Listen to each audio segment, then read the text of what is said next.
గోత్రం అంటే ఏంటో తెలుసుకుందాం. సాధారణంగా గోత్రం అనే మాటని మన ఇంట్లో ఏ పూజా కార్యక్రమం జరిగినా, ఏ దేవాలయానికి వెళ్ళినా పూజారి గారు మనల్ని అడిగే ప్రశ్న, అయ్యా తమరి గోత్రనామం ఏంటి అని. సో ఇలా అడుగుతూ ఉండటం అందరికీ అనుభవమే కదా.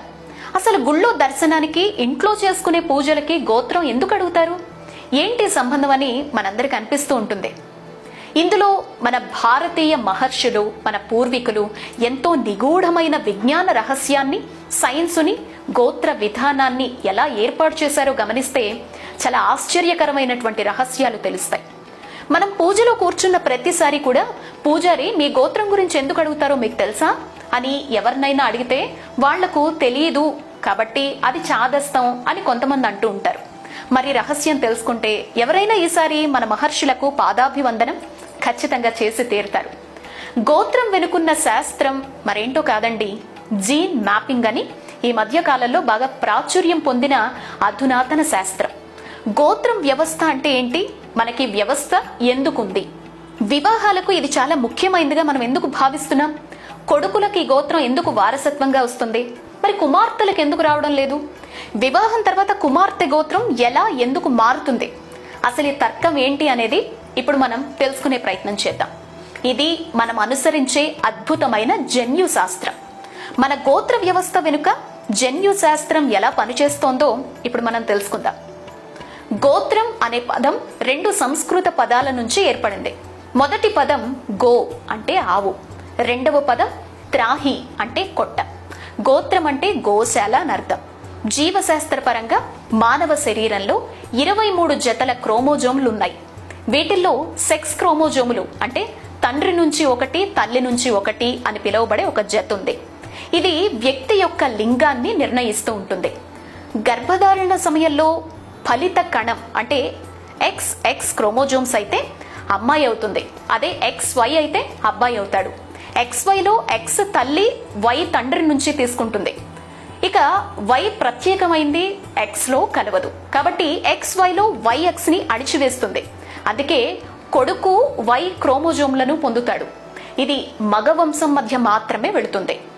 అలాగే మహిళలు ఎప్పటికీ Yను పొందలేరు. అందువల్ల వంశవృక్షాన్ని గుర్తించడంలో జన్యుశాస్త్రంలో Y కీలక పాత్ర పోషిస్తుంది. స్త్రీలు ఎప్పటికీ Yను పొందరు కాబట్టి స్త్రీ గోత్రం తన భర్తకు చెందిందవుతుంది. అలా తన కూతురి గోత్రం వివాహం తర్వాత మార్పు చెందుతుంది. ఒకే గోత్రికుల మధ్య వివాహాలు జన్యుపరమైన రుగ్మతల్ని కలిగించే ప్రమాదాన్ని పెంచుతాయి. గోత్రం ప్రకారం సంక్రమించిన Y క్రోమోజోమ్లు ఒకటిగా ఉండకూడదు, ఎందుకంటే అది లోపభూయిష్టమైన ఫలిత కణాల్ని సక్రియం చేస్తుంది. ఇదే కొనసాగితే ఇది పురుషుల సృష్టికి కీలకమైన Y క్రోమోజోమ్ను పరిణామం అలాగే బలాన్ని తగ్గిస్తుంది, కొన్ని సందర్భాల్లో నశింపజేస్తుంది కూడా. ఈ ప్రపంచంలో Y క్రోమోజోమ్ లేనట్లయితే మగజాతే అంతరించిపోయేలా చేస్తుంది. కాబట్టి గోత్ర వ్యవస్థ జన్యుపరమైన లోపాల్ని నివారించడానికి, Y క్రోమోజోమ్ను రక్షించడానికి ప్రయత్నించే ఒక పద్ధతే స్వగోత్రం. అందుకనే స్వగోత్రీకుల మధ్య వివాహం నిషేధించేవాళ్ళు. మన మహా ఋషులనే సృష్టించబడ్డ అద్భుతమైన బయోసైన్స్ గోత్రం. ఇది మన భారతీయ వారసత్వ సంపద అని నిస్సందేహంగా చెప్పొచ్చు. మన ఋషులు వేలాది సంవత్సరాల క్రితమే జీన్ మ్యాపింగ్ క్రమబద్ధీకరించారు. ఈసారి ఎవరైనా గోత్రం అంటే చాదస్తం అని కొట్టిపడేయకండి. ఈసారి ఈ రహస్య విజ్ఞానం తెలిసింది కాబట్టి పూజారి గారు ఎందుకు అడిగారు అంటే, భగవంతునికి పూజ చేస్తూ సంకల్పంలో మీ పేరు, మీ గోత్రాన్ని స్వామికి లేదా అమ్మవారికి విన్నవిస్తారు.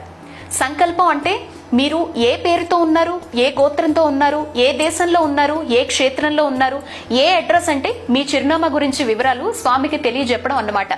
నిజానికి భగవంతుడికి మనం ఎవరమో తెలియకనా అంటే ఆయన సర్వజ్ఞుడు, అంతర్యామి, ఆయన మనలోనూ ఉన్నవాడే. ఇదంతా చెప్పడం మన సంతృప్తి కోసం మాత్రమే.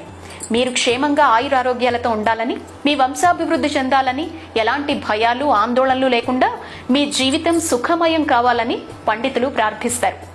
చివరిగా పుష్పాలు, పూజించిన అక్షతలు మనపై వేసి భగవత్ కృపకు పాత్రులు అవ్వాలి అని ఆశీర్వదిస్తూ ఉంటారు కదా.